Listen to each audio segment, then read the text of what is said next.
sometimes you just pick movies and you're like, okay, yeah, bet here's a movie. James is telling somebody, hey, this is a movie called Three Way. I can come to my wife and say, hey, let's watch this movie called Three Way. Message. Hey, like I said, like he's slick. Message. No. I ain't got no. Look, listen, man. I ain't got nobody. I've never partaken in that, and I am. Raise your hand if you have partaken in the three-way. Say what? Raise your hands if you have been partaken in the three-way. Raise your hand. I've never had chickens. I've never had. This is a different type of. Okay, James. Next topic, bro. Change the topic. Change the topic. Change the topic. Raise your hands. Change the goddamn topic. On to other news. On to other news. Boy, the Just Acting Up show took a turn today.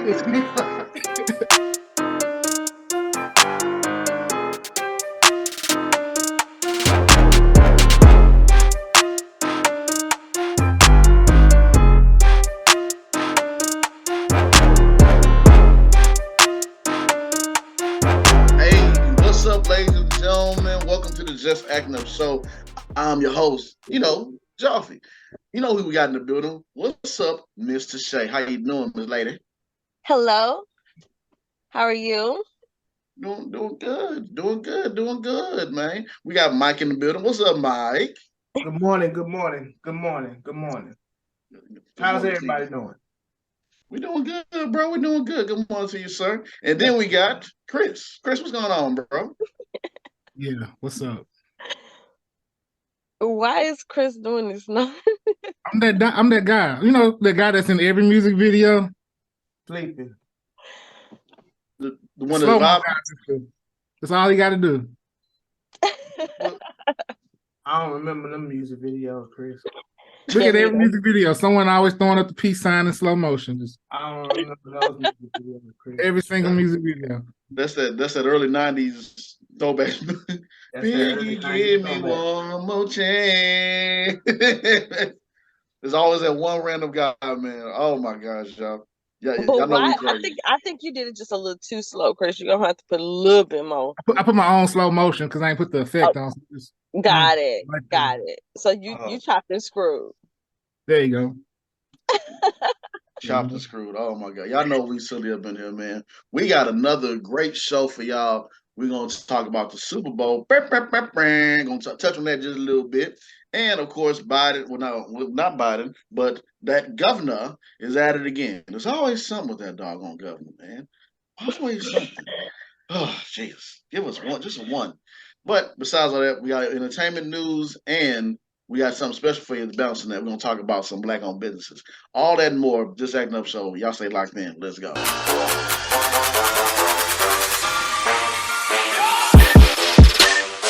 All right, y'all already know what it is when we start the show off. Just don't act brand new. You always here visiting us. Go ahead and what we're going to do, like, share, comment. Thank you to Shay. Subscribe. It costs less than the Super Bowl. Subscribe, please. Yes. Everything costs less than the Super Bowl. Yes, indeed. Yes, indeed, man. So before we get into the Super Bowl news, let's go ahead and get this NBA news out the way. The NBA trade deadline just came and passed. I know they're about to go into I don't know where the All-Star game going to be. I'm slacking on my pen because I'm worried about football. But Salt Lake City. Salt Lake City? Yes, sir. Okay, cool. Salt Lake City. Well, look at there. And who got traded to good old, is it Utah? Yep, Utah, Salt Lake City. Yep. Kevin Durant came out of nowhere. I'm talking about that boy straight up went to Utah, didn't he? No, he went to the Suns.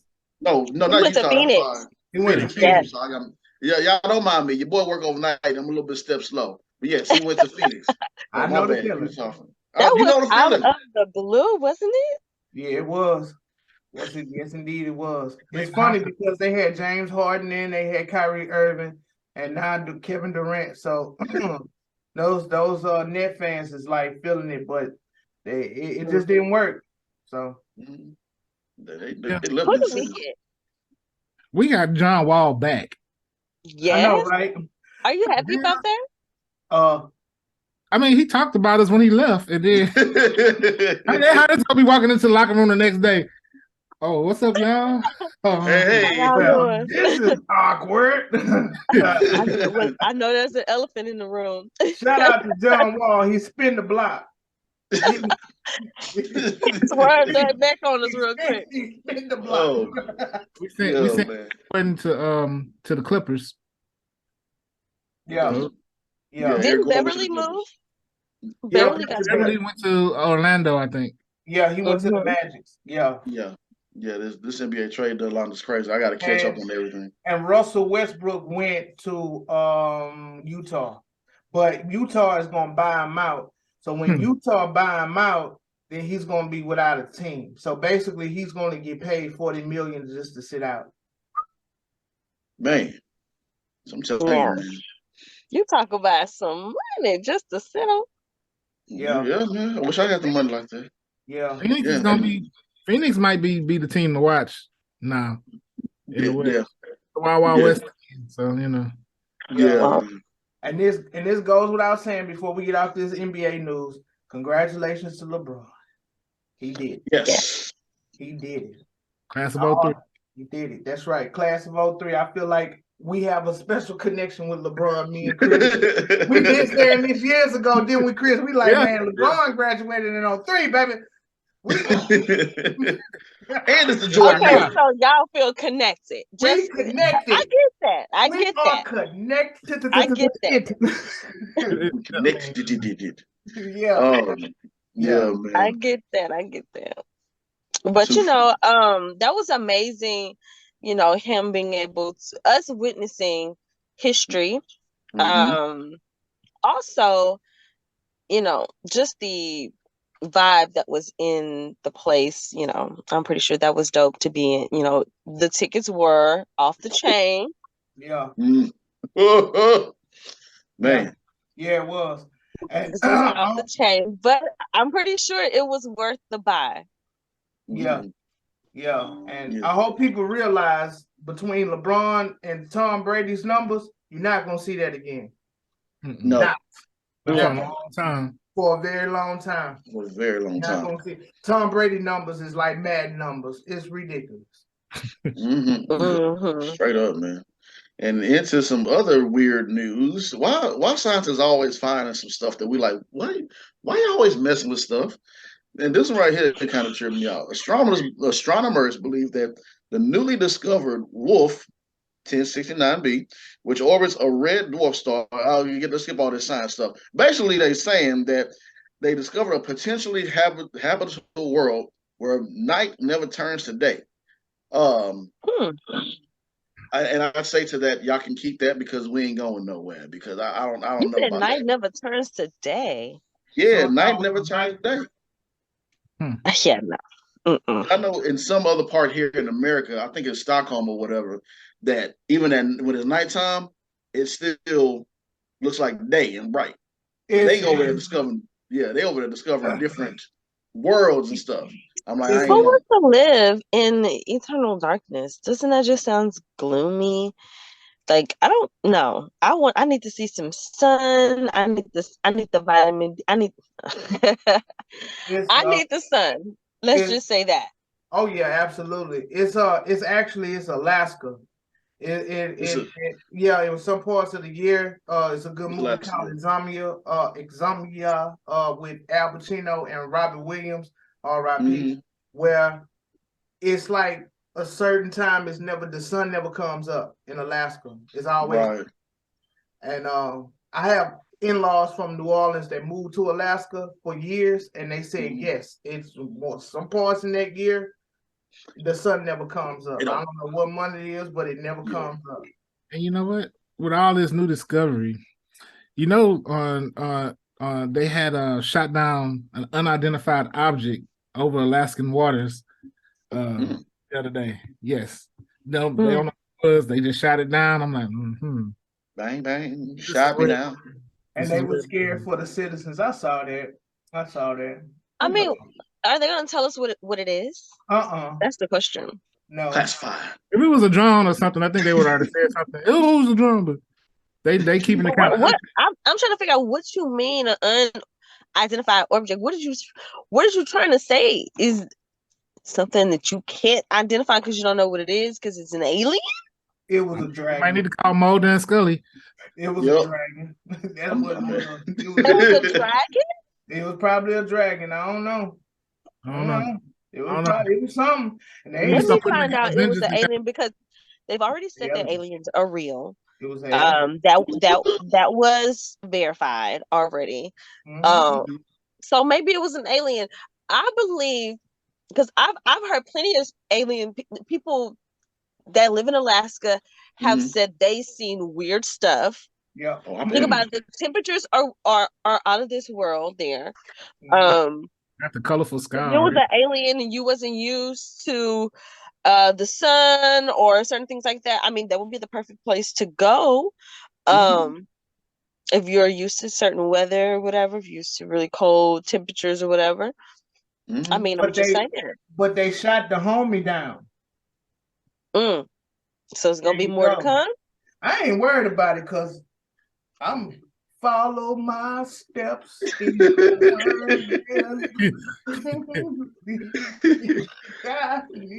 man, it's definitely. But this is what I'm saying. We have the right to know. We have the right to know what it was you shot down because that could put everybody in danger. Yeah. I seen enough. Get in that gym. Yeah, just in case I need to get some running going. What will fit that? Look, I need him like from Independence Day. Go stock up. Go get it. Go get your find you a bunker and set it down and get your stuff ready. Yeah, I got about like good 2 clips right here, so we good. If you don't want to do all that, just give it to Jesus. Take me down. That's what I'm saying. Just give it to Jesus. Come on, God. Come on. No, listen. Give it to God.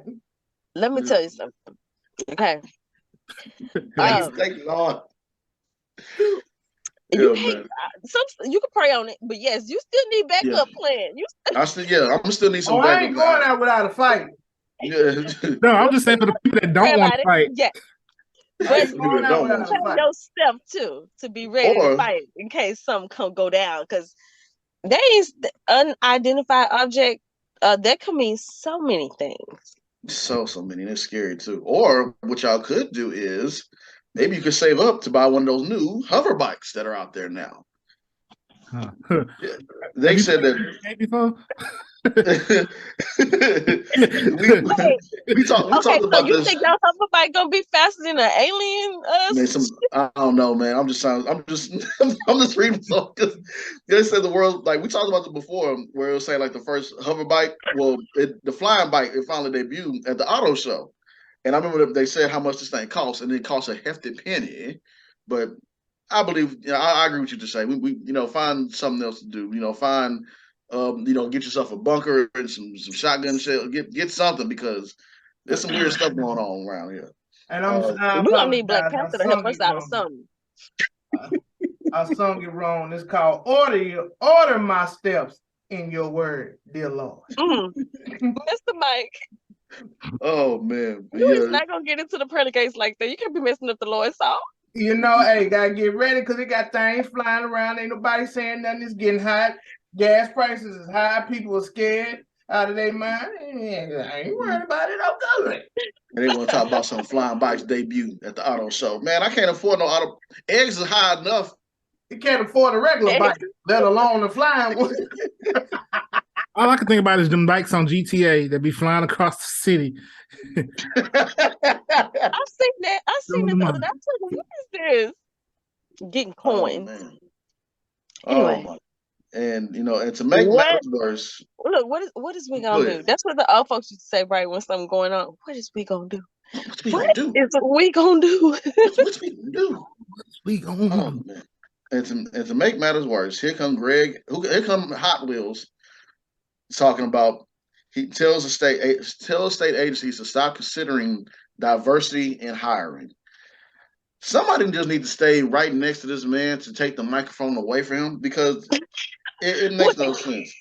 Greg Abbott's office warned state agency and public universities leaders this week that the use of diversity, equity, and inclusion initiatives, I hope I pronounced that right, policies that support groups who have been historically unrepresented or discriminated against is illegal in hiring. And I was like, what are you talking about again?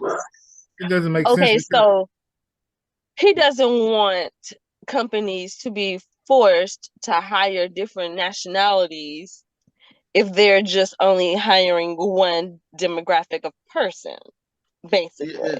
Yeah, it doesn't make any sense whatsoever. And that could also go for any kind of really discrimination at all. Like it could be like to old people, it could be to young people, it could be to men, it could be to women, it could be to people that have disabilities, it could be, all kind of sort of demographics that you can just exclude from hiring if this stuff wasn't put in place.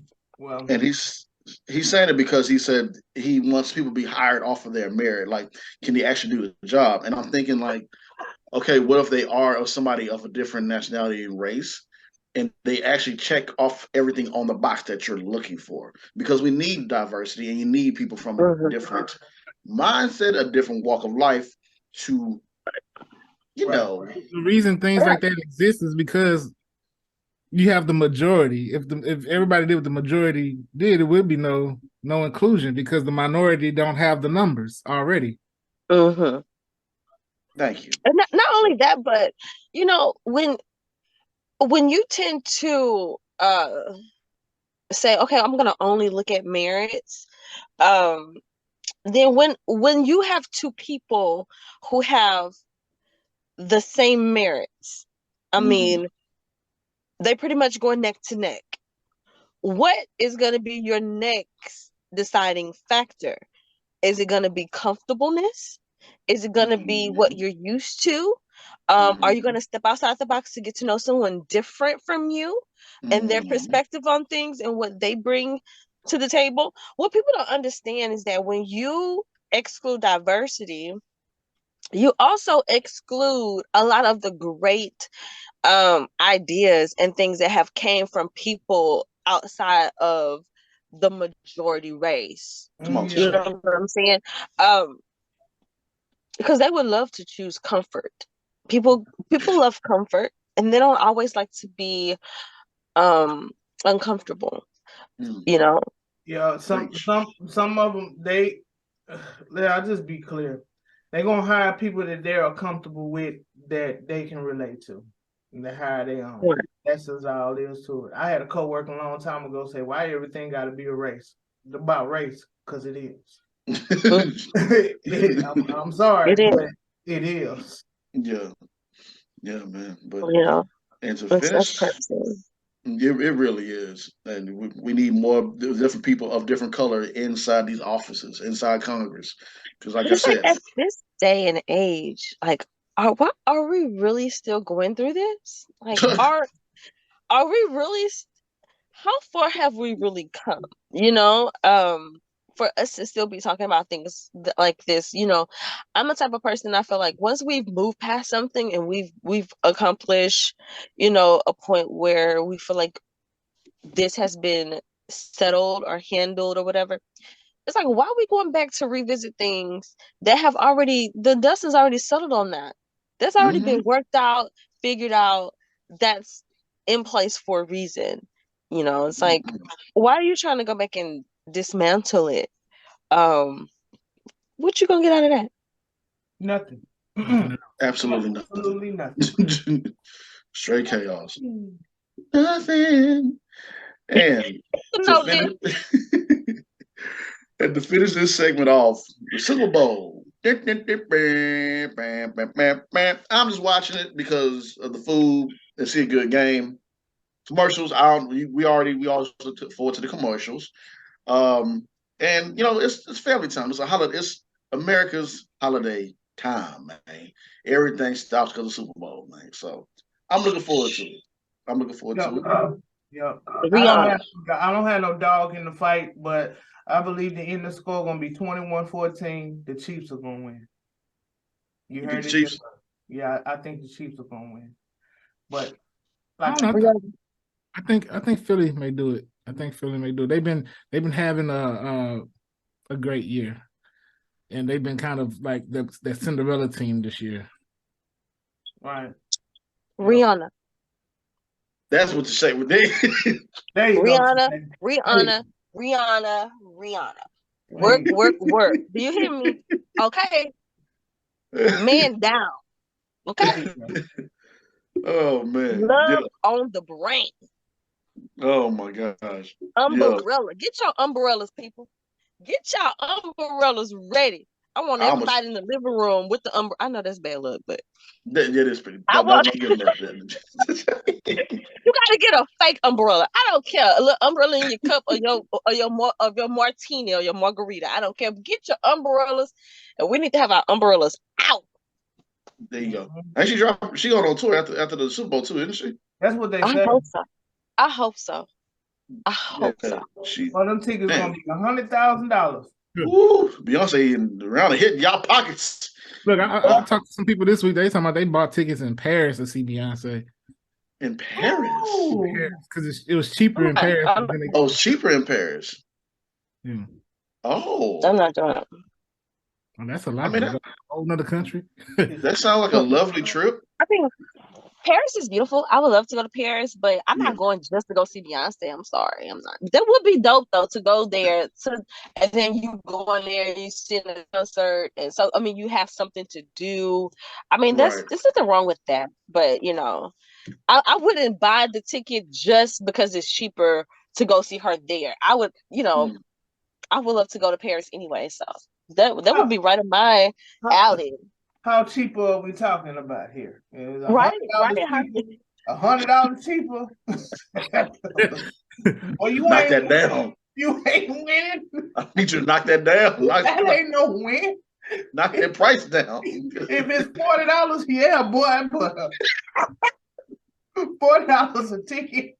Okay, I can see it. Your logic, but $100, stay your ass in the States. Knock that price down. I mean, what if the ticket was like $500 cheaper, and it made way for your ticket, a little bit of help on your ticket to Paris? Then I mean, that sounds like a good idea. Yeah.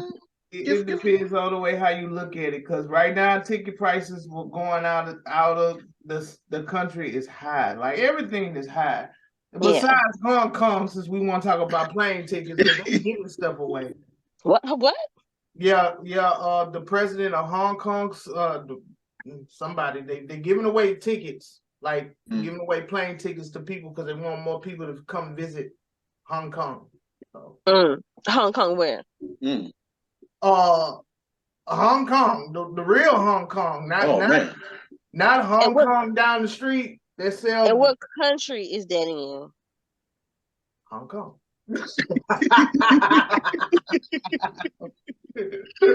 Yeah, man. I don't know why they're giving away tickets. Like I told my wife, I say something about that ain't right.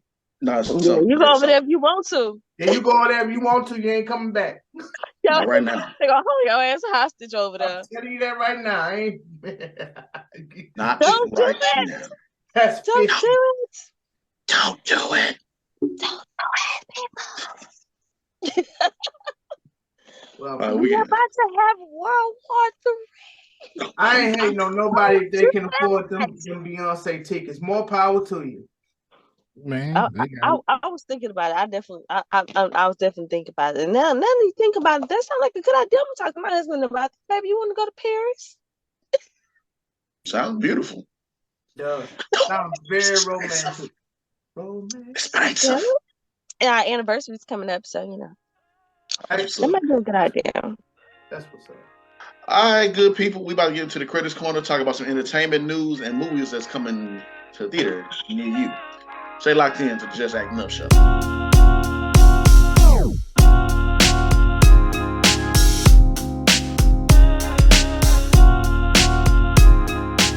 Welcome to the Critics Corner, where we talk about movies and all that jazz. I'm sorry, I'm silly sometimes. Okay. If you want How we going to? Hey, okay, I'm sorry. And me and Mike just shaking our heads at y'all like. Next time. I'm on one. Next time, man.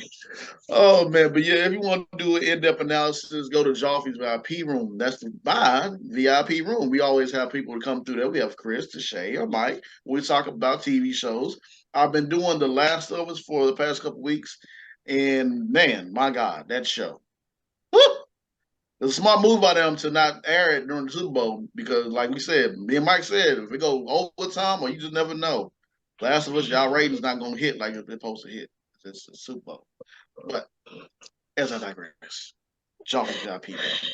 So let's get into this real quick. So AMC, that good old first job I had when I was 16 years old. No, 17. Man, times always change. And as times always change, the price go up.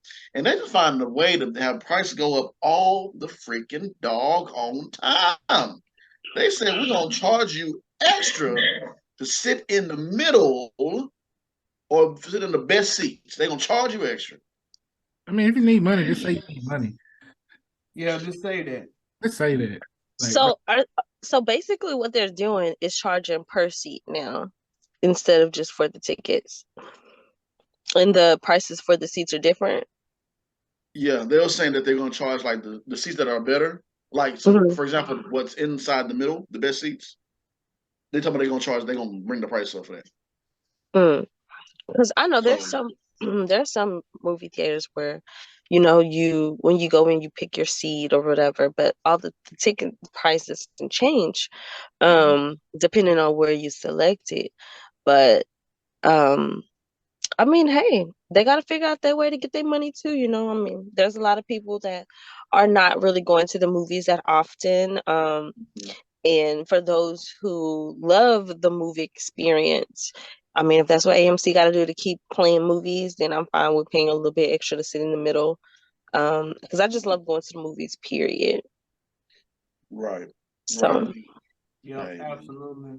They gonna nickel they probably been hit really hard lately, with everything going out with everything, everyone just really not having to go to the movie theater anymore to see movies, and people have so much easy access to watch movies on their phone, tablets, and at home. It's like, what are we going to the movies for?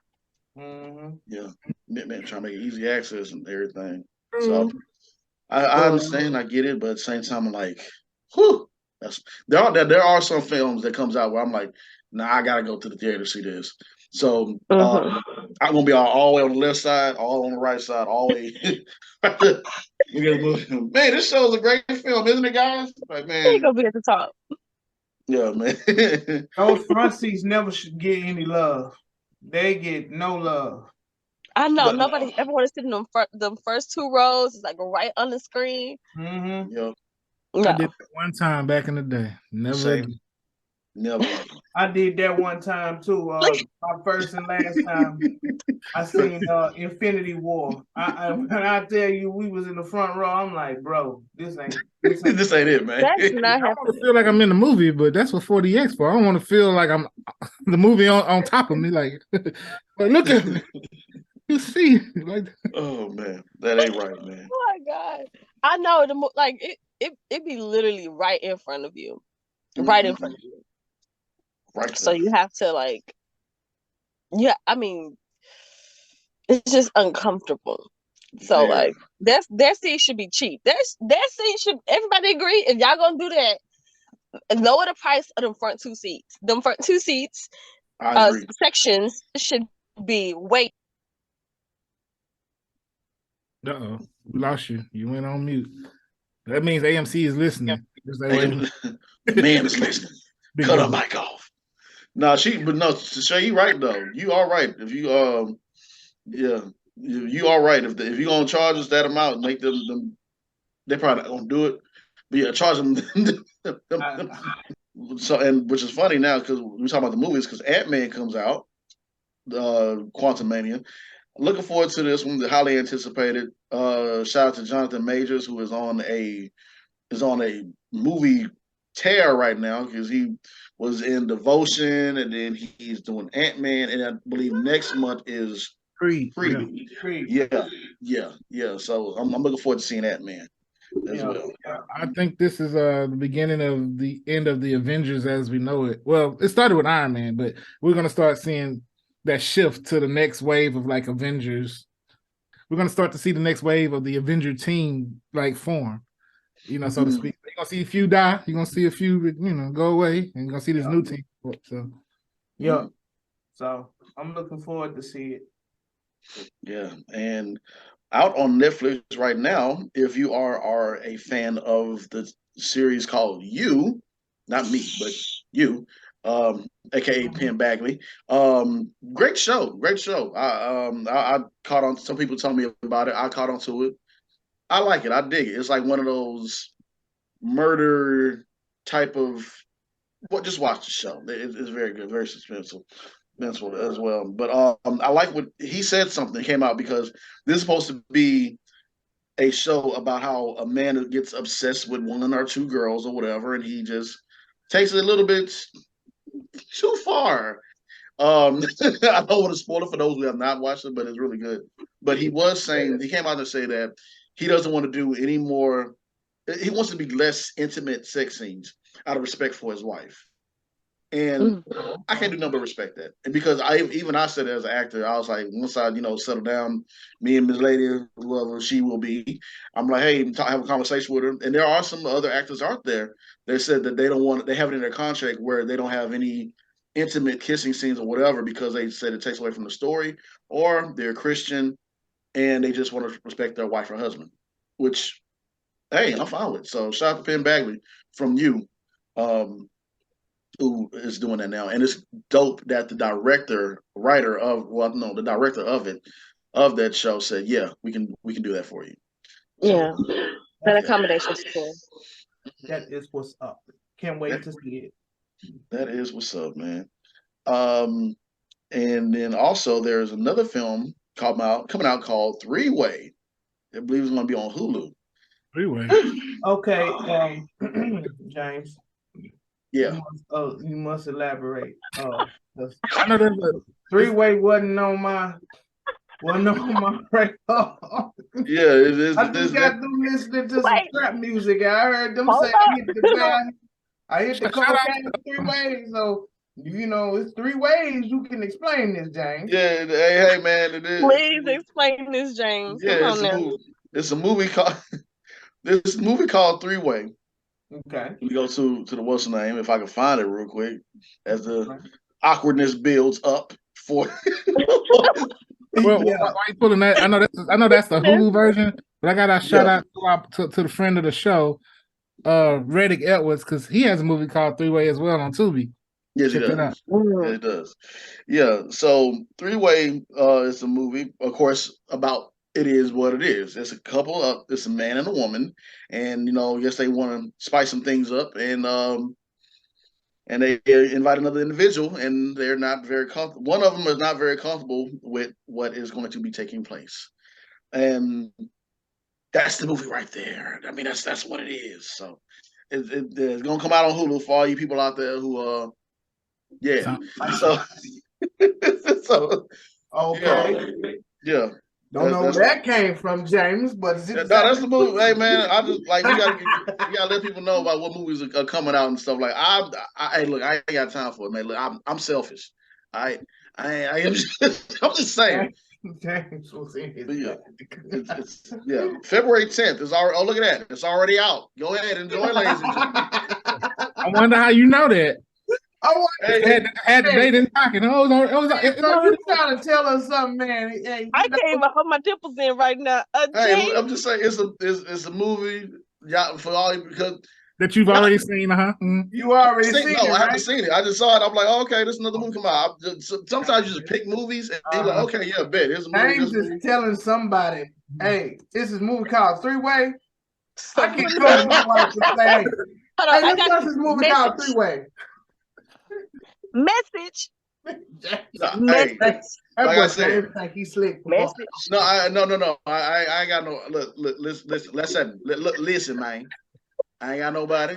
I've never partaken in that, and I am Raise selfish. your hand if you have partaken in the 3 way. Say what?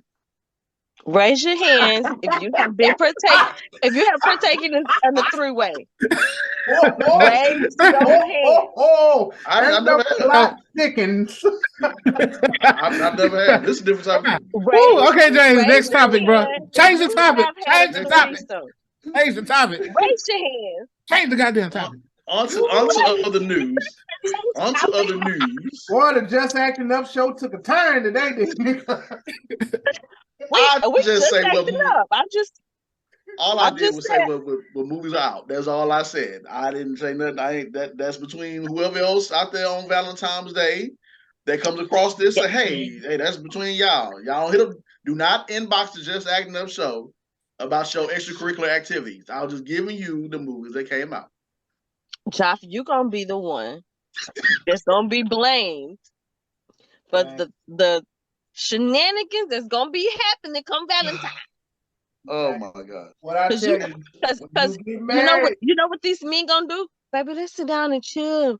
I'm gonna put a movie on for you, baby. I'm gonna have a dinner and the candles and everything. We're gonna have us a relaxing night. I'm gonna give them a start. We're gonna watch this movie. Not over here. Now with Lakeisha. Called three-way. Now with Lakeisha. Now with no three-way. I know, man. Whatever happened to the nice romantic comedies, man? With a guy and the girl and the little cute little thing and everything, and they fall in love and they fall out of love, and a couple months go by, and the dude got the beard and everything, and she going by their life, and they want to come back into each other's lives at Starbucks, and then that was in 1962, I believe. Whit Chamberlain just scored 100 points. that idea that happened in all them damn rom-coms. I guess we're all right. Then they walk off in the sunset at the park with the little dog that he gave her. Oh boy. Let's go on to the next one. All right now. So there's another trailer that came out that we always talk about. We always talk about this. And you know what? The trailer, I actually like the trailer. We're gonna see what other shenanigans they come up with. The Fast X trailer, Vin Diesel and the family. Oh Lord, I watched the trailer. They back to their superhero ways again, because I seen the car get dropped out the plane. I see the bumper bend and it hit the ground. The harpoon went through the car, took the car to the other side of the bridge, and it took two helicopters and made them smash into each other, and he drove off. Like, what the? Hey, I saw when I saw what we was gonna talk about on Critics Corner, I was like, let me go and check out this trailer. So as y'all was talking about the AMC ticket sales, I'm looking at this trailer and I'm like, but for some reason I gotta go see it. I'm definitely gonna see it. I got to go see it. As crazy, my kids not gonna let me not see it. They love all of the Fast Furious movies. So I know I will be seeing it. I mean, I'm just invested. I don't know what to say. Pretty much. Yeah. You definitely invested. I mean, I think my very favorite one is the very first one, I believe. Like I like that one, and I like Tokyo Drift. My favorite is 5. And the one when they introduced Paris. The one with Braga, I like that one too. Yeah. That's 5. I can't remember. I was the one when it was in when the Rock came on. Yeah, Okay. I done got lost in the sauce. That was in Brazil. I done got lost in the sauce with the numbers. So I'm just gonna say the one with the Rock. the one where the Rock got introduced. Yeah. That was the one when they was in Brazil. Yeah. Okay. All right. Cool. Mm-hmm. Yeah. This been, man. When they was like, "This is Brazil." This is Brazil. Yeah. That was yeah.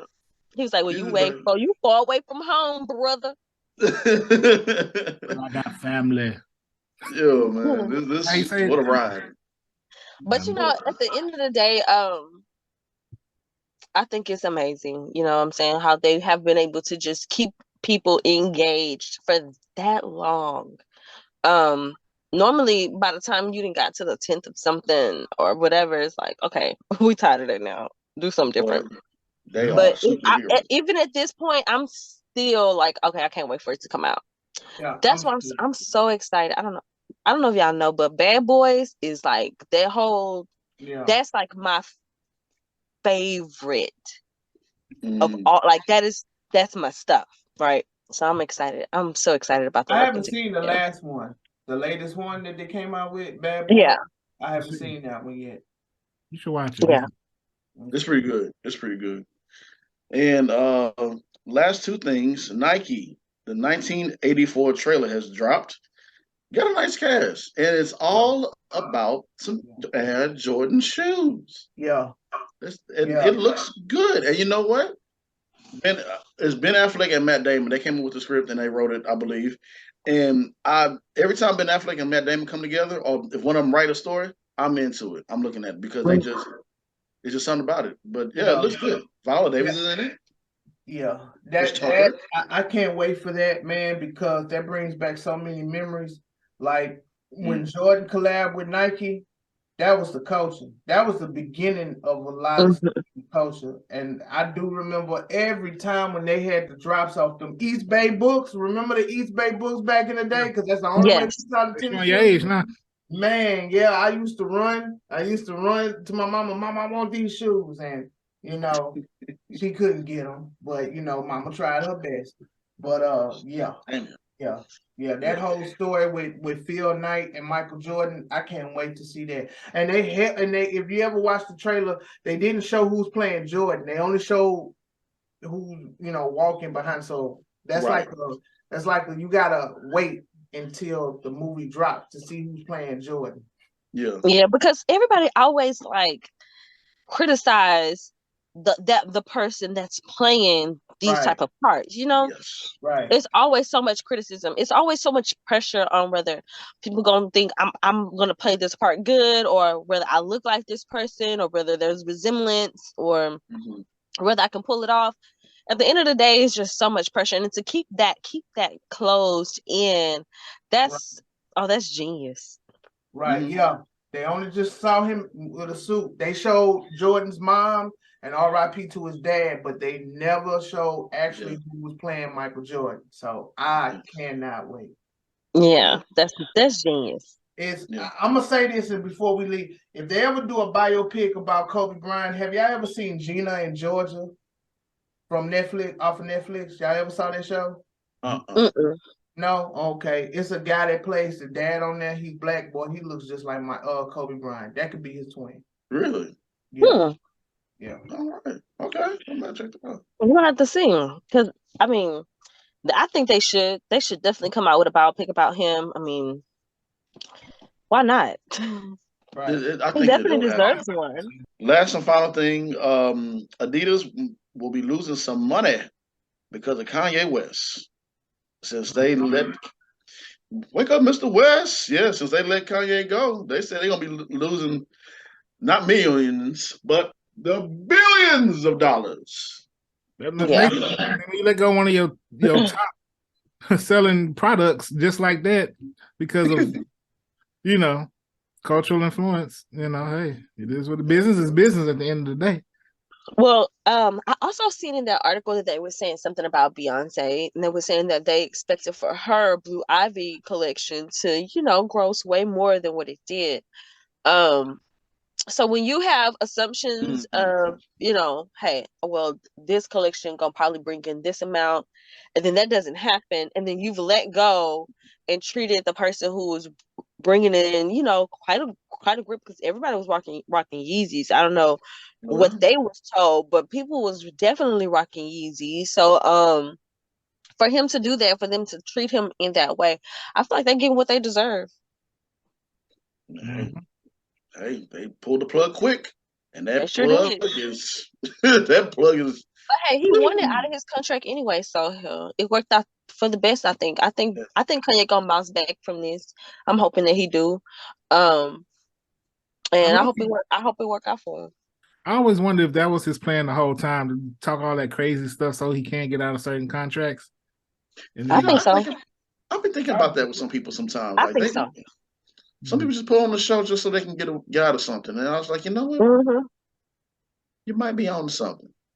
Yeah, I mean, because if you're not gonna let me out of my contract, I'm gonna act a ass. I'm like a real good ass. Everybody gonna be mad at me so much to where you gonna say, you know, I don't want to represent you no more. And I don't want you to represent my company. And bam, I'm on my contract. Thank you. And I did that without having to take you to court. No court fees. No nothing. You just gonna let me out when I probably would have had to fight you to get out. And he rebuilt it his own way. And now he's free. He's free to do what he want, how he want to do it, when he want to do it. But all like I said, Kanye, is be careful who you crawl in bed with. And what I mean, I don't mean sexually. I mean in contract with people that you decide to work with, because everybody not gonna be here for you. Ladies and gentlemen, we have a special guest coming through here. We got Mr. Brandon Rush that's going to talk to us for a bit. So y'all stay locked in to Just Acting Up Show.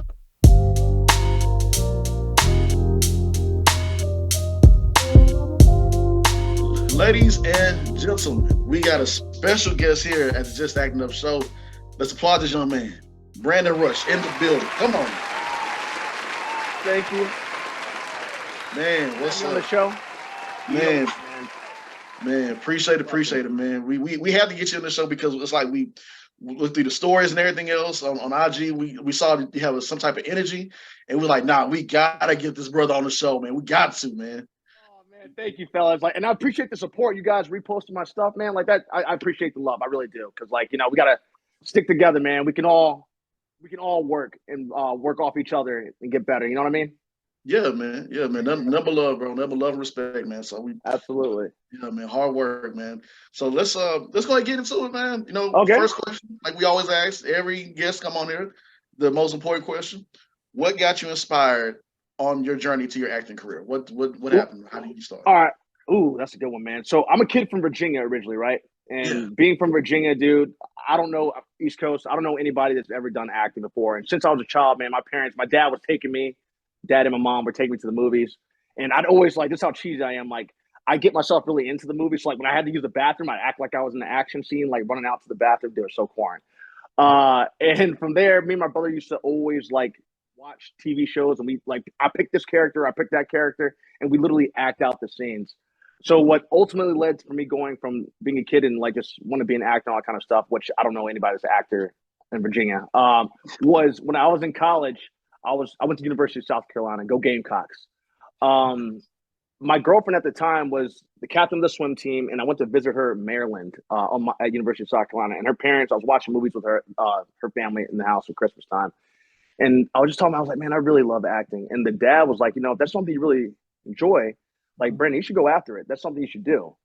So I was thinking about either going back to get my GMAT or going forward with getting either getting my GMAT or maybe looking into acting. And I used to take my grandparents to dinner every Wednesday in South Carolina. And I told my grandma, God rest her soul, I told my grandma, I was like, hey, grandma, I want to be that thing on TV. And she's like, what's that? I'm like, I want to be an actor. And she's like, you can't be no actor. But, she's from the Super South. She meant well. She definitely meant well. So I went out and I called my mom. And I told my mom, because I was upset. Like, I went outside and said, Mom, look, grandma says that I can't do this. My mom says, baby, you can do anything you want to do in this life. If that's what you want to do, you can do it. So I literally stopped studying for the GMAT. I looked up acting schools, one that I could afford. And I saw there's a school that I'm not going to mention. And I saw they had a touring date. And I auditioned for that. I ended up auditioning for that school, and I got into it. And they had a school in New York, and they had a school in LA.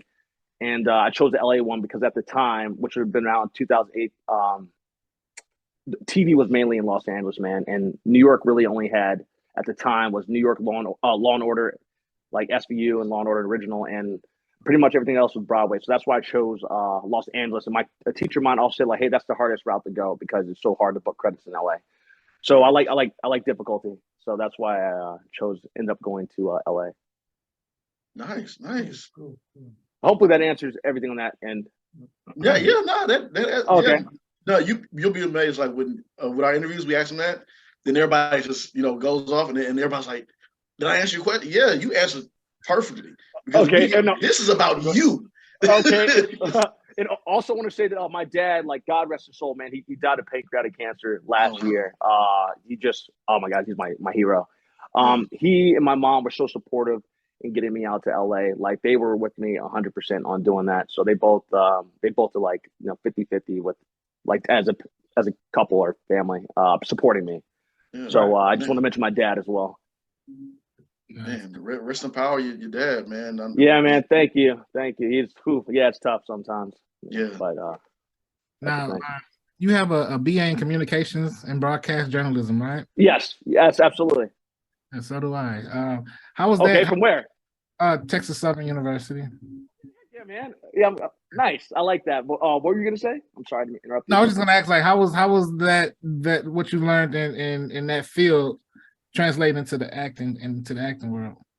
You're gonna love this. I actually have videos of it because I guest speak at University of South Carolina. I'm actually going again. My professor asked me to go back on Monday to talk to some classes. So for me, how that translated was I basically learned kind of the business, how to do my own public relations, how to be my own manager, and how to get my name out there, and how to even I'm not sure if you guys see my videos, but I cut all that stuff together, like the music, the synchronize it, and a lot of times if you pay, and even the words that I use a lot of times in my songs, it goes along perfectly with what I want or the feeling that I'm trying to portray. So with that, basically, how that helped me just in those avenues where me kind of planning what I had to do, it's helped me out to be able to market myself. It's helped me to be my own PR person. It's helped me to even networking. And I always wear my University of South Carolina gear everywhere, like on sets, on airplanes, and I've met people through that. Everybody knows me, even in Los Angeles, as the South Carolina kid. Like, even though I'm from Virginia, they're like, "Yo, that's that Gamecock right there," because that's our mascot. Mm-hmm. So it is beyond helped me with just being able to just break barriers, because the acting is a business. It's not just the acting part; it's a business overall. Right. So it helped me to be able to tackle the business part of it. And then one of the first roles I did was Green Hornet, and my first role was playing a news anchor, which I had to use a teleprompter. This is all stuff that I learned in school. So it just went right into it. And I remember when the casting director asked me, she's like, "Hey, Brandon, do you have any, footage of that?" And I was like, "Yeah, I've done live reporting all through school." My professor, Randy Covington, he had me out there doing reporting, like live reporting and all. So it's just like, by God's good grace, this is all worked out to where like my degree is the first role that I happened to do. Mm-hmm. And I've done like news anchor since then, and TV, I could put on the television voice, if I have to. Yeah, communication definitely prepares you for that hustle and bustle. It does, man, and being in front of people too. Yeah. Yeah. Now, you play some pretty physical roles. Do you have a strict diet that you can? And what does it consist of? Because I'm in the process of bringing sexy back. Okay. I'm bringing it back. Yeah, I hear that. I need to know, me personally. All right, well, I'll tell you what I did, man. So when I first got out to LA, I mean, one of my best friends tells me I was like 225, like Yoke City, like not to be fooled with. I mean, I'm a chill dude, but I was just like super working out all the time, trying to, be as muscular as I could be. Just because like people like Arnold Schwarzenegger, Sylvester Stallone, those are kind of my guys at the time that I would look at, just from like growing up. That's kind of what I grew up around, trying to be like that action hero type. But now it's more for me, like carbs, dude, for me are killer. Like if I eat carbs, I'll work out a lot. I work out usually 5 times a week. That's what I try to do. Mm. If I eat carbs, I'll get bigger, but because I'm trying to like trim down, I cut out all the carbs. So the only time I eat carbs when I'm down south, like visit my mom right now, and she feeds me everything. I'm like, "Mom, we gotta chill on this," because I'm trying to. It's easier. Like in college, man, I can eat Chick-fil-A sandwiches every single day and not gain a pound. But now it's like, man, I can't do that. So dude, I eat a lot of salads, man. In the morning, it's always like a scrambled type omelet. I don't use any cheese, so I like turkey a lot. You use turkey or ham, but I'll put like onions, bell peppers, mushrooms. That's for breakfast, usually like omelet. Then I usually try to eat before 6 or before 5, and I usually do salads. Is it the most delicious thing? No, but summer's around the corner. You said you're trying to bring sexy back. Yep. Got to be suns out, guns out. So I cut all the carbs. So basically just salads and shrimp. I eat a lot of shrimp because like I'm kind of allergic to like regular fish. So shrimp is what I kind of stick to. Shrimp and then chicken. Now they got the air fryer too. You guys got air fryers? Yeah. Yeah. Oh man, that's my whole life has changed. Like seriously. Yep. Man. Yeah, that air fryer is so funny because it reminds me of my coworker when he divorced his wife. And he said he left the air fryer because I guess he was in the middle of it. So he said, "Yeah, you know what? You could just have the air fryer." And he got on the freeway and he turned back around and said, "Now I'm about to take this air fryer. I need this." Yeah, man, it's so easy to make meals off of that, man. So, but yeah, so that's what I kind of stick to. That's actually hilarious. The air fryer was his baby, man. I mean, they're not that expensive. Sometimes they have sales. I look for sales, fellas. Like $78. Amazon. I get a lot of things off of Amazon. So, but yeah, man. So basically salads, dude. And then if I do have a cheat meal every once in a while, like it'd be spaghetti. Actually, the only time I really have carbs is whenever I come visit my mom, or if I'm on a date or something. Gotcha. Because you want to relax a little bit. So yeah, I got you. Yeah, you got to pad the stomach sometimes. Yeah. I completely understand, man. So what is it that? So when Brandon isn't on set, what does Brandon like to do for fun, man?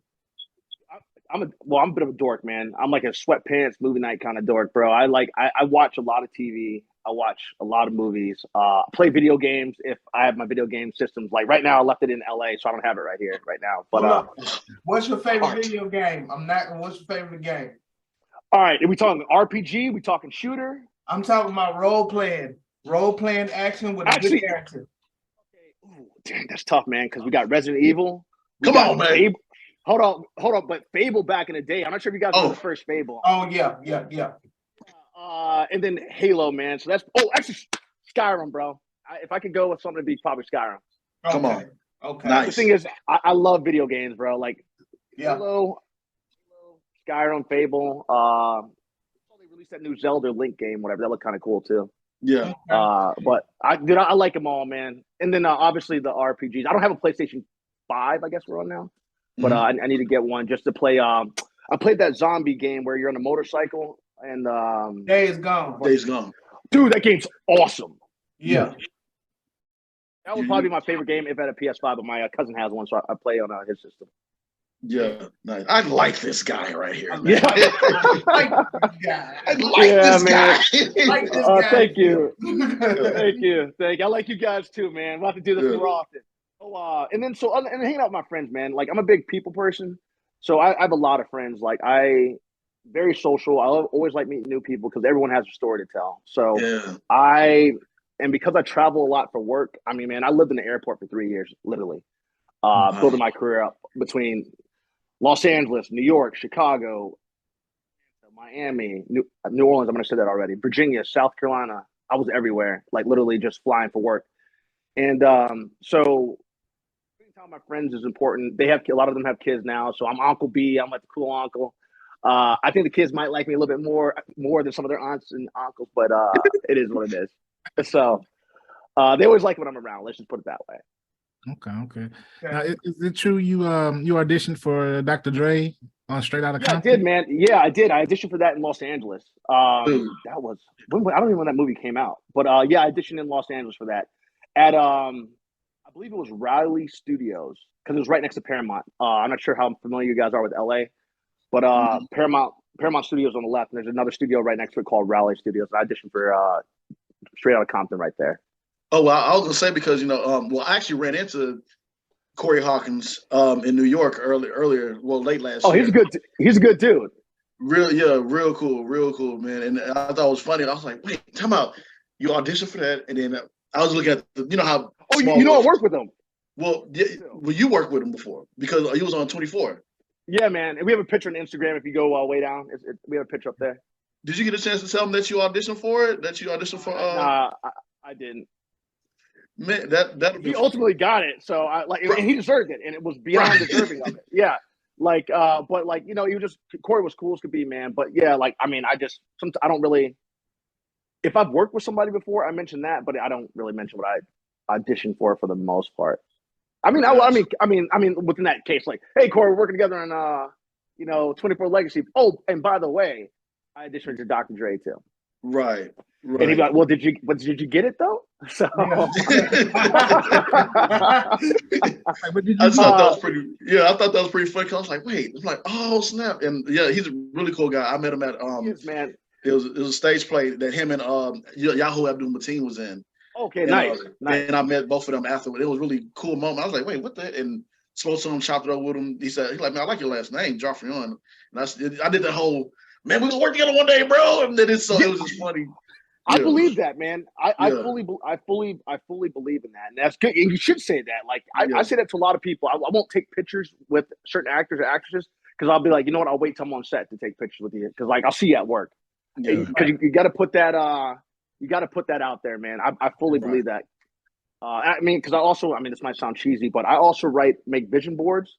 So like I take TV shows I want to always make. I don't do New Year's resolutions. That's not me. But I always do goals I'm trying to reach. Yeah. So I make resolution boards, or I make goal boards with shows like. So literally, I'll have to send it to you guys. But I had back in 2017 where I was like, hey, I'm going to move to New York. I'm going to establish my career there, and here are all the shows. I think I put like 8 or 10 shows on there. Power was on there. Blue Bloods was on there. Gotham was on there. Mm-hmm. All the Chicago PD, and I literally ended up auditioning for all those in my first 6 weeks. Wow.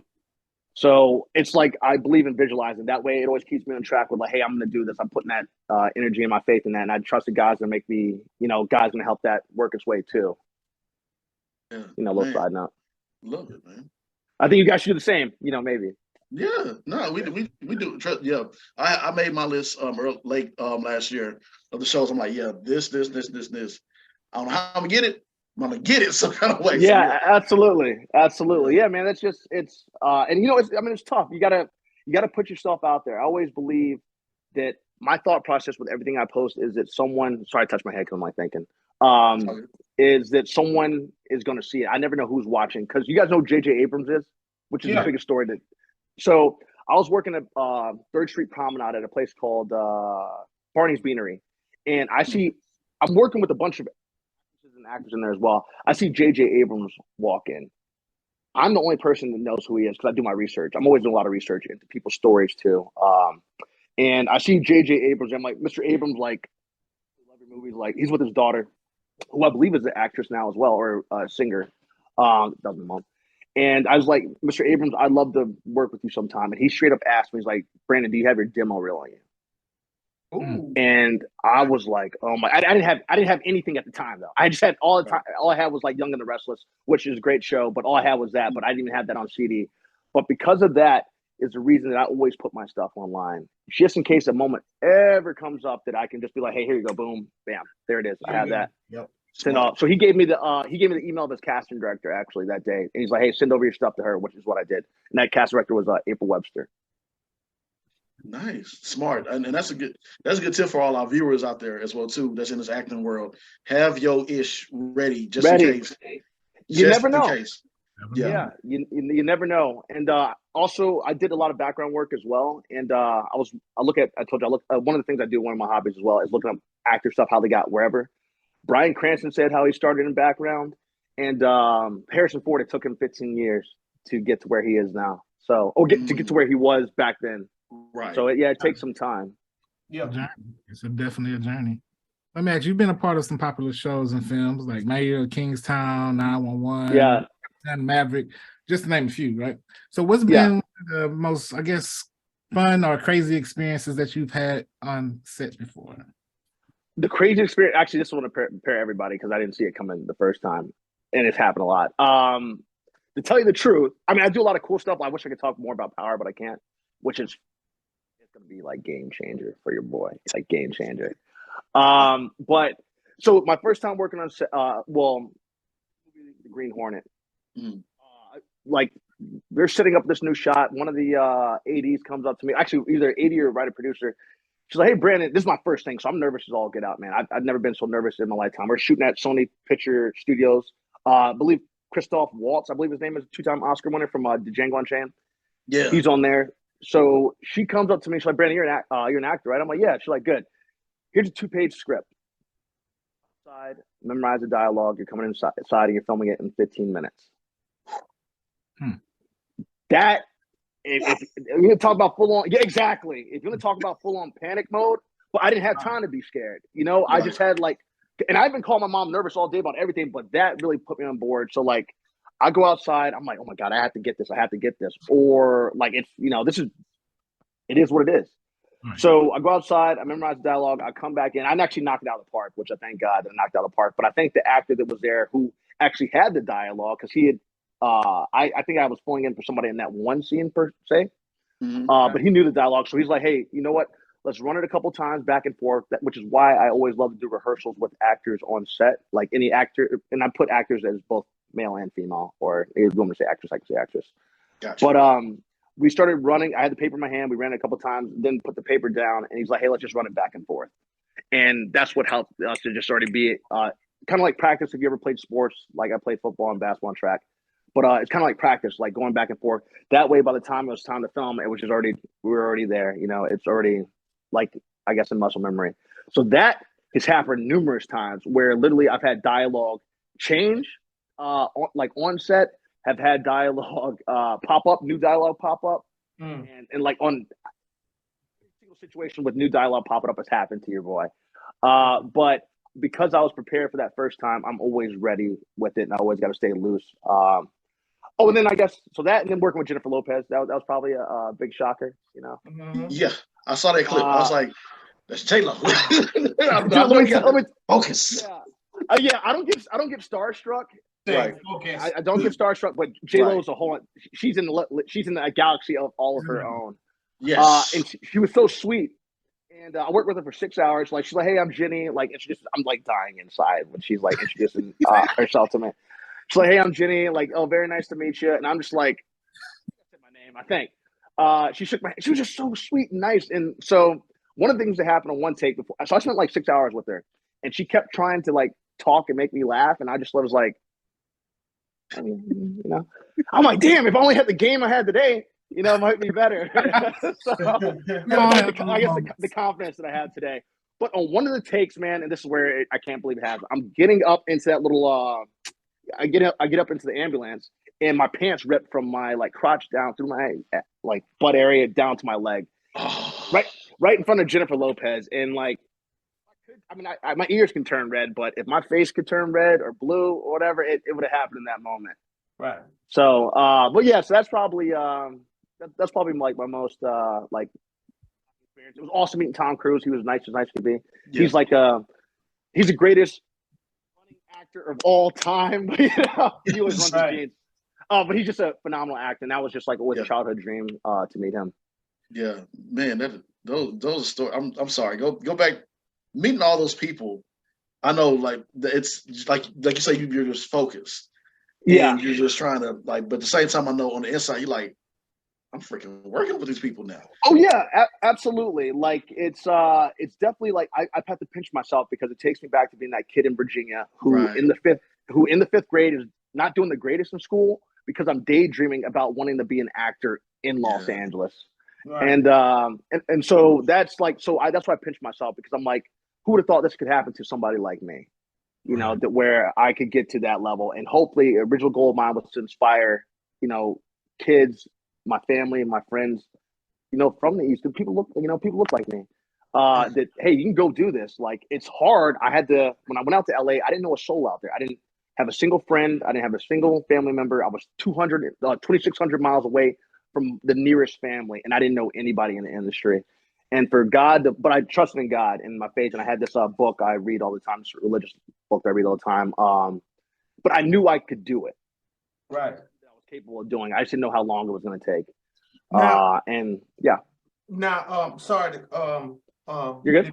Cut you out. But you know, when you meeting all those celebrities and being in that position, and doing the auditions and doing the work, for the ones that's just starting off, actors that is go through the auditions, do the self-tapes and everything, what is your advice to them when it comes down to keeping your composure, staying patient, breathing through your lines, and like not to be so nervous? Because sometimes you can talk yourself out of something, and if it's not here, then it's not going to portray out, and then you're not going to get the role. Yeah, first off, you hit the nail right on the head. And I will say this: I'm human. I still get nervous. Right. But you know what? When I played football, I got nervous all the time too. But because basically I get nervous all the time too but I knew I had the capability within me. Okay. I just had to push those nerves out. And for a lot of times for me, that would be like, I'll either have to go off to myself or I'd have to sometimes psych myself up for it. But just like in football, we do, or if you guys play whatever sport you play, you're practicing for the big game.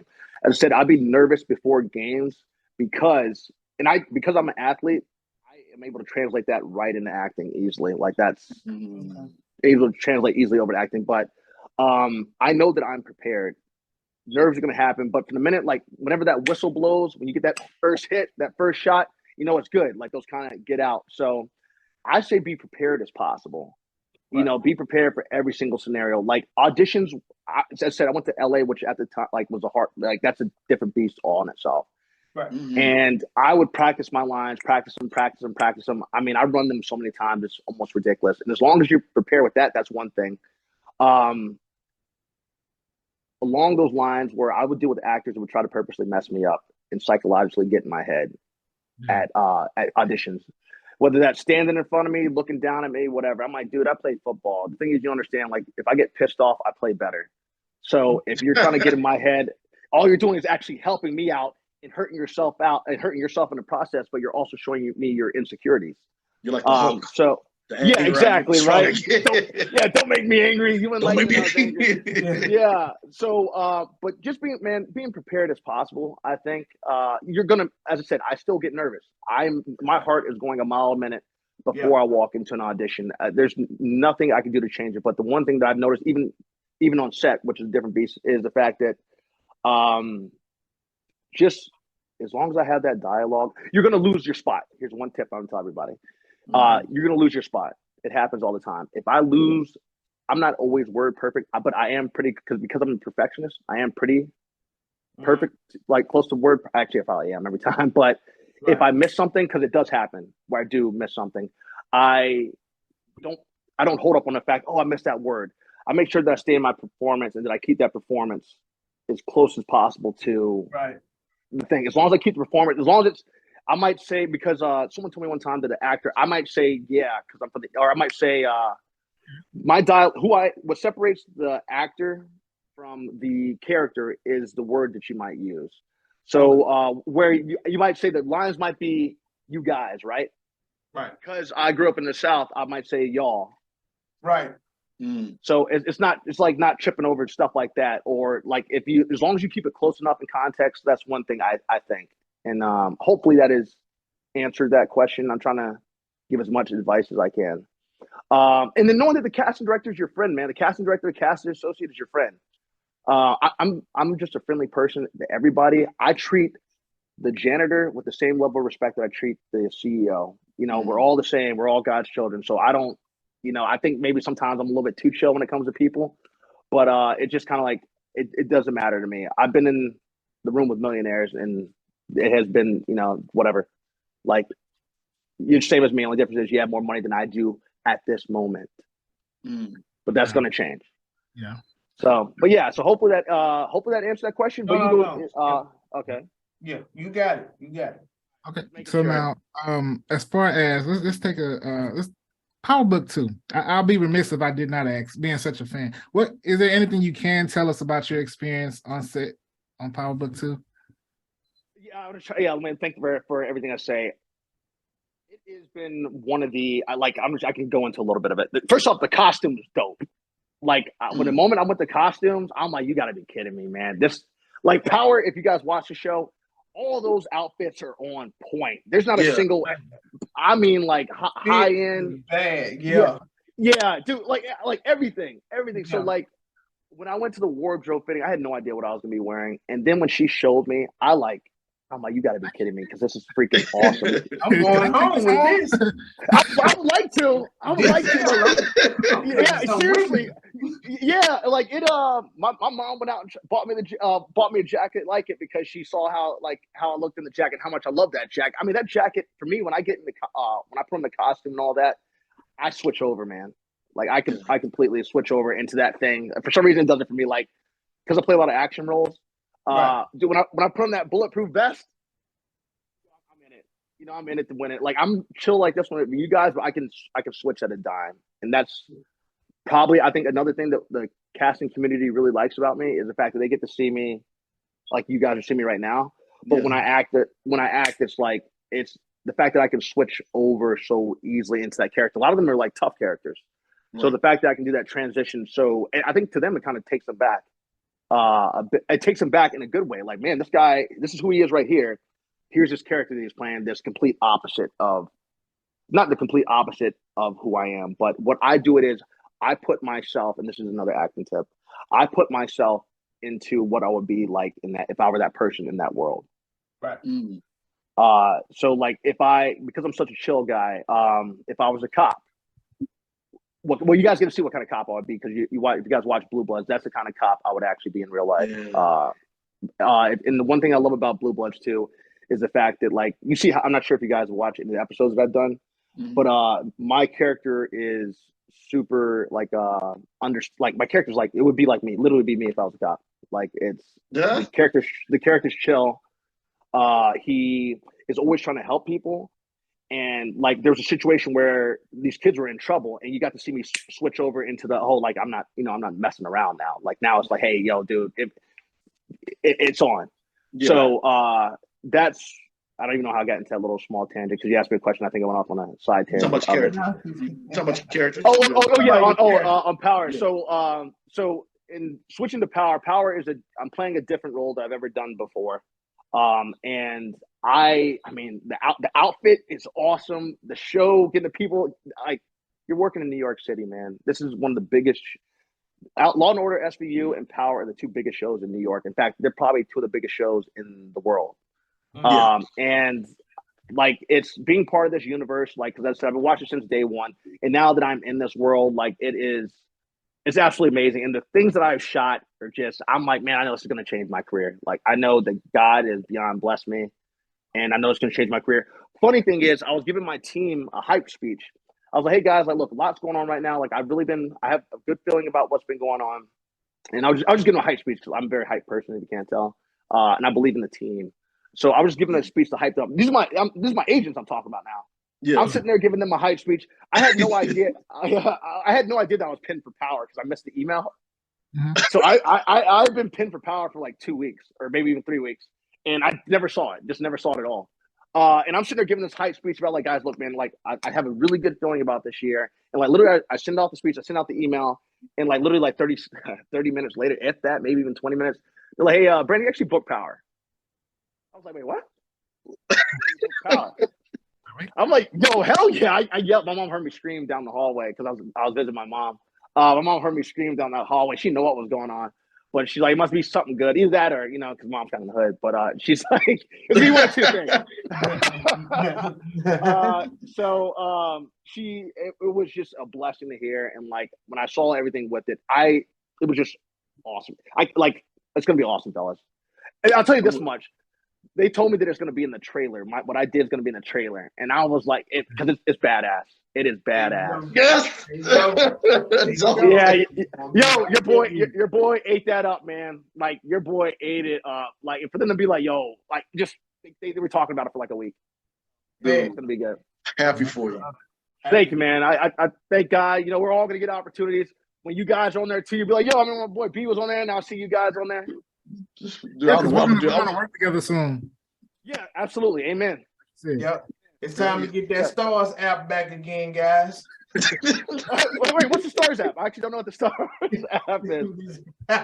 You canceled it after Power. It was over with. Yeah. Oh yeah. Give me a second. I got it. I got it now. Yeah, it took me a second. Yeah, I had to re-download it too. But yeah. I mean, you're on it, so you got. Yeah, but I had to re-download it. I had to save some money to the holidays. I'm not rich at all, so hey. I said that $9.99. We're gonna save that. Yeah, exactly. that can go to something else. Oh man, hell yeah, man.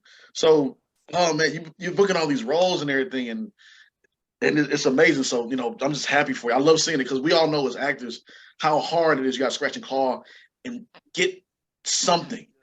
Mm-hmm. And so, what is that role that you haven't done yet that you would love to do? Marvel. Marvel will be the thing. And I think what I am allowed to say is I'm getting super close. Super close. Like, as in, like, any day now, I feel like they're gonna say, "Hey, like, you got this." I'm on my 19th. I can mention this. I'm on my 19th callback for Marvel movies and TV shows.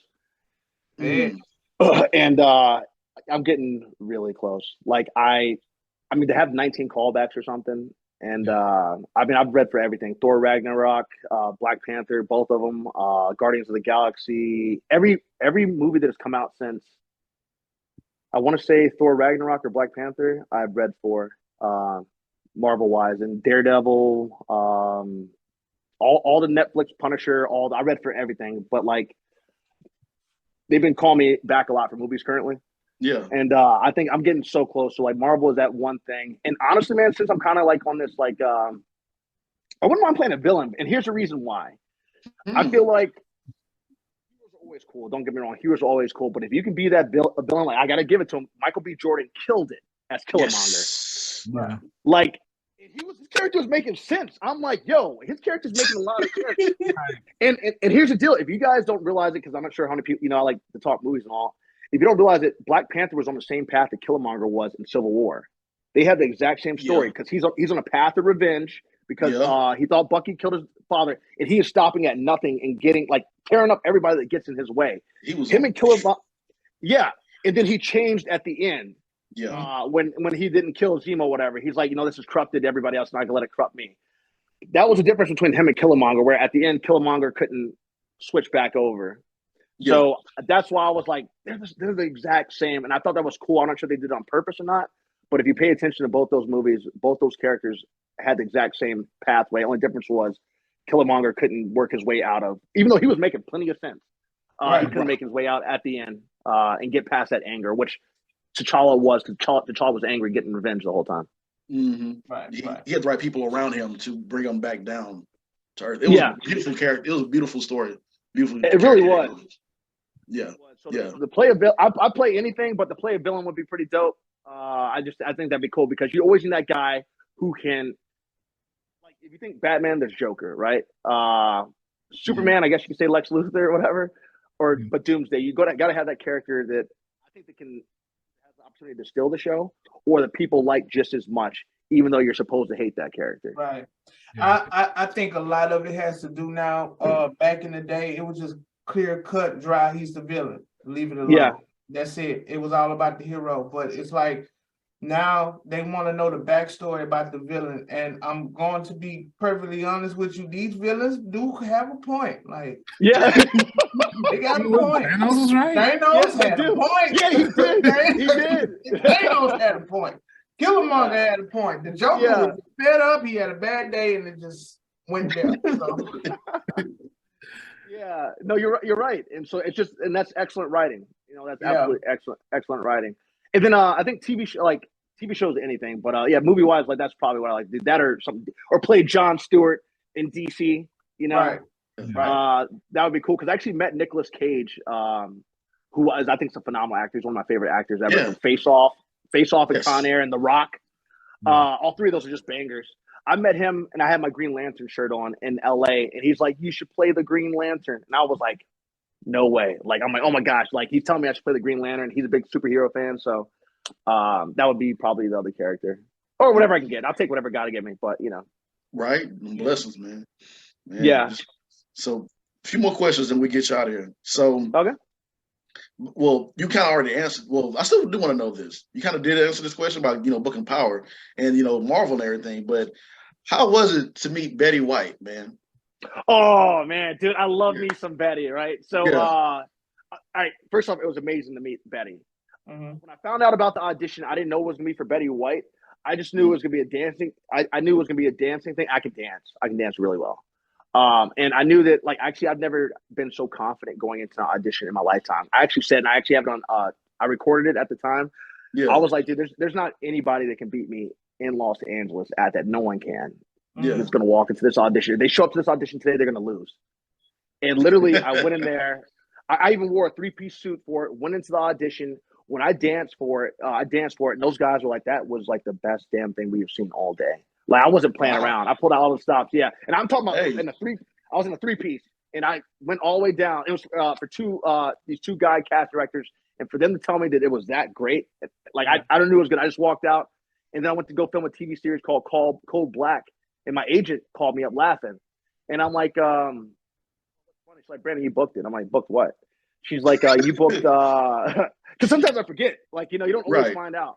I'm like, she's like, you booked what? She's like, you booked, you booked, Hungry. And she's like, do you know who you're dancing for? I'm like, no. She's like, Betty White. I was like, Golden Girl? she's like, yeah. And so the whole entire day, everybody from the studio was there. It was like a live audience of 60 or 70 people. Everybody from the studio was there. When I met her, she was the biggest sweetheart ever. And one of the things she told me, even though she might have been lying, was she told me that was the best day of work she ever had after I danced for her. And she gave me like the biggest hug. And just for me, Betty White, who is a legend, who has done a lot for a lot of people. And for her, as a young up-and-coming actor, for her to tell me those words meant the world to me. It gave me like the confidence that I probably have today. Actually, that role in her saying that did give me the confidence that I have today with other parts because of her giving me that advice. And her just that moment changed my career path. It changed my life, and it changed me how I approach like situations. Like that helped me to get over like nerves. And here's the funny part. Most of the people that have hired me, none of them have ever seen that Betty White scene, which is crazy to me. Like, no one knows that I've like stripped for Betty White. It's surprising. Yeah, every casting director who's ever hired me and all that kind of stuff, not a single one of them knows, that I'm aware of, knows that I, have stripped for Betty White. Dude, it's funny because the initial question was going to be besides you. My question was going to be besides you dancing in front of the late great Betty White, what has been your best achievement to date? But you was telling us so much about the other things you've done. Oh man, you know what? God is blessed, man. And my best achievement to date. So for me is I told you guys I went to LA because LA is the hardest market. Right. My heart has always been in New York. If you can make it in New York, you can make it anywhere. My heart's always been in New York. That's why when I moved to New York in the summer of 2017 to pursue my career, because I'm like, hey man, I think I had like 21 credits at the time, I believe, from Los Angeles, Miami, and Atlanta. And I was like, these cast directors don't know. And there's a book I read called The Dream Giver that has this character that goes through a whole bunch of stuff. And like the land of the giants in this book is the place where New York was for me. And so for me to make it in New York was my ultimate achievement because I was thankful for LA, all of that. But New York, like if I'm an actor that has worked both in LA and New York, that puts me into a category of its own, I guess, of people that have worked on both sides. But as I said, I've been blessed at the time to have worked in Los Angeles, Miami, Atlanta at the time. So New York was that. So when I booked Blue Bloods, because Blue Bloods was the first show that I read for, it was the first show I auditioned for. That just changed my life. And it's actually an audition that I got on my own. Because the casting director had seen me at an open mic night, and the casting director called my agent and was like, "Hey, like we want to see Brandon in the office on Monday." And my agent, which I think was probably shocked, my agent because they didn't get me that audition. I got that myself. Yeah. Just like my agent in LA didn't get me Criminal Minds. I got that myself because the casting director seen me at an open mic night. So I'm thankful for my teams, but it's like I'm the one that got Criminal Minds and I'm the one that got Blue Bloods because those people saw, because I took the effort to perform at an open mic night, put myself out there. Yeah. They happened to be in the audience and they thought I was good enough to, hey, we're going to call you in and read you for this role. So, for me, New York was like Criminal Minds and Blue Bloods were the two that were like that were life changing for me, I guess. And I have to say 24 Legacy as well because my parents, when my dad was alive, like we don't have the means to fly out to LA like that, or they don't have the means to fly out to LA like that. So I had to work my butt off to get home. And I got to Miami first, but my mom couldn't come down because she had something going on. So I got my black self to Atlanta. Yeah. And the level of difficulty to do that is, you guys are in the business, but the level of difficulty to do that and get there. And that first call was to my mom, like, hey, mom, I'm going to come down here and work, like, deal with me. She was there with me for 3 months. We stayed in hotels, all kind of stuff that they took care of. But I had worked, by God's good grace, I had worked hard enough to get that my mom was able to come to set. And then my dad could have too if he wanted to, but just my mom came, and I had that on video as well. So for me, so those three are all just things that just kind of like did it for me. Like, yeah, man, that's a beautiful story, man. Thank you for sharing that with us, dude. That's yeah, no problem. Sorry, I'm a little long-winded. No, it's cool. It's cool. No, that's cool, man. That's the purpose of the platform, is we spotlighting you, so we want you to get your shot. Yes, all right. Appreciate you guys. Yeah, man. Yeah. Well, with that being said, man, that's any advice you want to give to viewers out there before we wrap? Yeah, it's a marathon, not a race, which is like, it takes a while, man. You got to be in it for you got to dedicate your life. That's what I kind of say. Also, Kobe Bryant, which I don't want to butcher his speech, but he said it's the journey, not the destination. I think about that Kobe Bryant quote at his Hall of Fame thing, at his Hall of Fame speech, that it's the destination, it's the journey, not the destination. Meaning all the things that go along the path to get to you where you're ultimately going to end up. That's the dream. It's not the, I made it now. It's the going in between, because that to me is the most important. And then keep God first, man. I could not have accomplished what I have accomplished without God. I'm grateful for, both my parents, I said my dad, rest his soul, who sacrificed so much for me. I mean, they were taking me to the airport at 2:00 in the morning, man, 2:00, 3:00, 4:00, 1:00 in the morning, taking me to the airport so I could go to auditions, because I was flying to auditions across the United States. For them doing that, the sacrifices they made, when our lights got cut off and stuff, we never went without a meal. And they made the ultimate sacrifice for me and my brother. So the least I can do is go the hell out for them, which is what I am doing. So that's it, man. Yeah, that's my speech. Don't get me hyping here about to have church in this piece. Man, thank you so much for sharing all guys, that, man. Dude, that was dope, man. Chris, you guys are awesome, man. Yeah, definitely stay in touch for sure. And I'm always down to chat up with you guys, whatever. Oh hell yeah, we most definitely gotta get you to come on again, man. Yeah, man, definitely. And then I think I hit everything. I think. Yeah. Hey, if you didn't, we'll bring you back on again. Like I said, well, absolutely. But you know what else? Yeah. You guys on set. Yeah, we're gonna see you at work. Yeah, see you at work. Absolutely. All right, fellas, be blessed, man.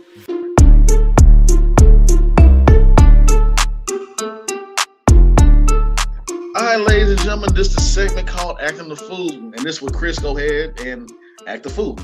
Take it away, my brother. Oh, back in the day, you gotta catch it, then you gotta let it. Okay. Anyway, so we're going to Mike's favorite state to go to. Florida. Good old Florida. Yep. A man said he broke into a convenience store. He took a few items, but the cops didn't take him long to catch up to him, because you know why? He left his debit card behind. Oh, hell no. They said he broke into the convenience store, took a few items. County Sheriff Rick Staley posted that the suspect told the deputies he left his car so he could come back later and pay. He said, I didn't want to steal anything, that's against the law. So, of course, the store was closed at the time he robbed it. And so when they seen his name in the car, they looked it up and they gave him back his debit card, and then they gave him a free ride right to jail. So I guess he really wanted those items. Paid for it. Okay. He must have really wanted those items, right? He said, I'm gonna pay for them in advance. Here you go. Take them. Here go my card. I'll come back on Monday and pick it up. Thank you. Yeah. I don't think it works like that. So he was arrested for burglary and theft. So I guess the cops are like, oh, they're just making it easier and easier these days, huh? Yeah. I think he would have been better off just taking his card. Right. I wonder if a robber robs a house under renovation and accidentally leaves his handprint on wet cement, does that mean that the police have concrete evidence? That's a pretty good one. Oh God, that's a good one. I like that one. It wasn't a good one for me, James. Okay, set up. That was pretty good one. Concrete evidence, Chris. You is right about that. It wasn't a great one for me, James. You didn't like that one? Okay, you got 2 more tries, Chris. Okay, here's one I did myself. So a man witnessed the robbery, right? He watched somebody get jacked. He watched the robber punch the victim. in the face. The robber had good skin. So you know what he told the victim after he got punched? What? You've been hit by a smooth criminal. No. Because he had good skin. You've been struck by a smooth criminal. The concrete one, I like that one the best. That was pretty good. I like that one. All right, Mike. We're sorry, Michael. Michael I can't He had good skin. He gonna get it. He had the good skin. He hit him. Michael. So he got hit by a smooth criminal. I ain't do it, Michael. I ain't do it, Mike. Anyway. Part of this. I'm not laughing. Silky smooth, huh, Chris? Go ahead, bro. Go ahead. What's the difference between Batman and a robber? I don't know. Batman can go into a store without robbing. He don't need Robin go with him anymore. Yeah, I still like the first one better. The concrete one was nice. I like that. That was nice. The concrete one was the best one to me. I like that one. That was good. Great. You had great evidence. That was the best one. I like that one. I like Chris, concrete. you have been one and done. You got to go ahead and give us that one good one. Sorry. Because then afterwards, then you be sorry. I'm sorry. One day I'm gonna be 3 for 3. One day. I'm sorry, Adam West. I know you had 2 for 3 one time. Yeah, that was pretty good. No, yeah, you're right. You're right. We did have that 2 for 3. Yeah, you gotta give Mike. You gotta give him where credit is due, Mike. It's just getting worse and worse. Ain't it? It don't get worse if you laughing. That means it's getting better. I got you, Chris. I'm always laugh at your jokes, Chris, because you is funny. Whoever that's not helping to shade. You in the neighborhood. You in the neighborhood. Sometimes you gotta tell them, hey man, this ain't cutting. Whoever think Chris is not funny needs to go ahead and kick rocks, because this Chris is the fun. He's better than Chris Rock. Okay, I ain't gonna lie. That first one was decent. Okay. I give you that one, Chris. All right. But I can't. Everybody knows. I can't give you the 2 and the 3. Everybody knows that anybody named Chris is funny. That's very true. I agree with that. Very, very. All right. I'll make the suit next time. I may get my Steve Harvey on next time or something.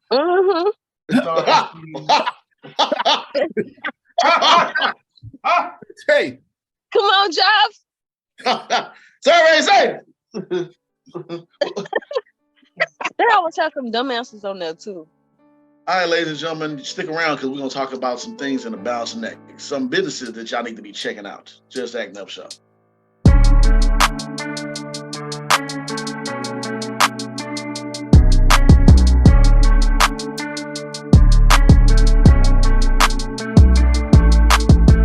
Ladies and gentlemen, welcome to the Balancing Act, and let's get into it. So, like I said, this is February, Black History Month, and I said I wanted to, there we go, I wanted to highlight Black-owned business because we are a part of Black-owned history ourselves.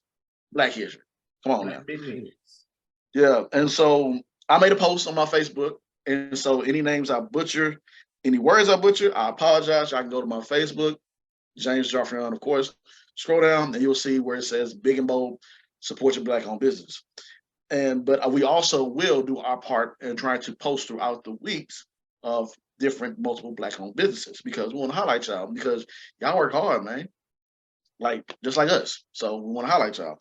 So let's go through it. So first and foremost, shout out to Tabitha Williams for telling me about the majority of like a lot of Black-owned businesses. Like I said, I'm probably about to butcher it. Alexia El Barrage, she has her own business. Pretty Deb, Rachel Laveau, Yasmin Garrison, Tyrone Perry, Candace Funderburk. She Can Cook. Yes, She Can Cook in. Kennard and Associates, Daryl Tiger, Broadnax, Adrian Young, Chinwe A. Kendra Fitt, Erica Linnell, Latasha Hunt, Anita Nash. Hopefully, let me see, because there's a lot of you got to click through it and everything. Anita Nash, Sharonda Harmon, Chelsea Hall, Yolanda Adamokai, Corbin, All Day, Everyday Burton, Insurance Arts, Slash Beauty Co. Let's see. Yaya Smith has something going on as well. Kamari Love Productions, Kamari Love. And let's see. Candace Henderson Williams, I was a part of her show one time. Muse Beauty Promotions and Management LLC. She has a lot of things going on. Styles Design, Muse Beauty. Let's see. And Melinda Jenkins said, my cousin Kai Bo is an artist out of Louisiana. So, like I said, it's a lot of y'all, and we love it. So, I'm also going to post it on our IG and say, hey, send us your flyer so we can post it throughout the week of Black-owned businesses, because Black is beautiful. We love supporting our people. We love seeing y'all do what y'all do and keep doing what y'all do. And holler at us. We probably come through and, maybe do a show right there, or, come and interview you or something like that. So support your Black-owned business for Black History Month. Yeah. Yeah, that was a lot. I need some water. That was a lot. Take your little slip. Oh, yeah.